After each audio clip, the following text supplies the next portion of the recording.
Ernesto de Castro. Nakatira po sa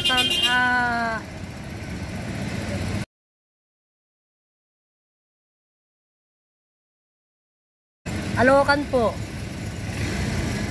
Ang masasabi ko lang po sa darating na eleksyon. Ikaw ba'y boboto sa darating na barangay at SK election? Opo.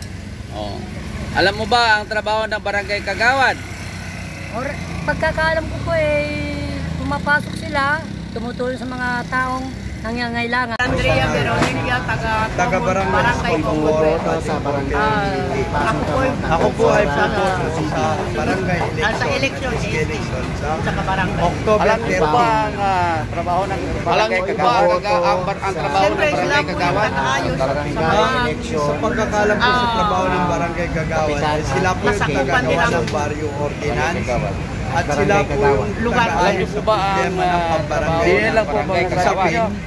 at Yan lang po alam niyo ang trabaho ng kagawad. Nagpapanatili sa kayo.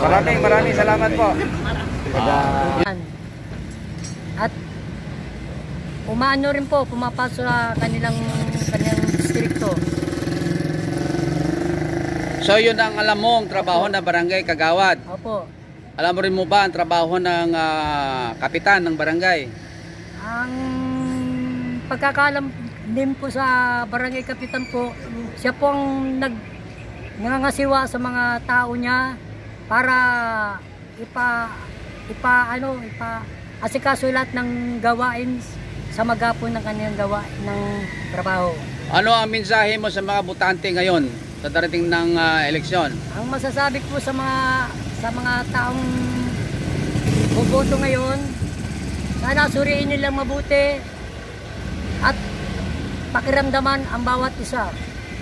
Ikaw ba isang-ayon doon sa tinatawag na vote buying? Ay, hindi po. Binibenta ang boto nila para sa kanilang kandidato. Ang iba naman po, kaya naman po iba matanggap na po, pero ang kabaliktaran yun, yung pa rin ang binoboto nila. Okay ba sa iyo yun na binibili ng kandidato ang boto ng kanilang mga residente? Sa akin po, hindi po, ano po yun. Hindi po sangayon ako doon. Bakit? Dahil po, kung anong napupusong kong ibuboto, yun po ilalagay ko. Hindi dahil sa... Hindi dahil po sa perang ibig ay abot sa akin. Ganun pa. Ibig mo sabihin, pipiliin mo talaga. Po. Hindi na kailangan ng pera para sa boto mo. Po, kung sila gusto nila tumulong sila kung gusto nila.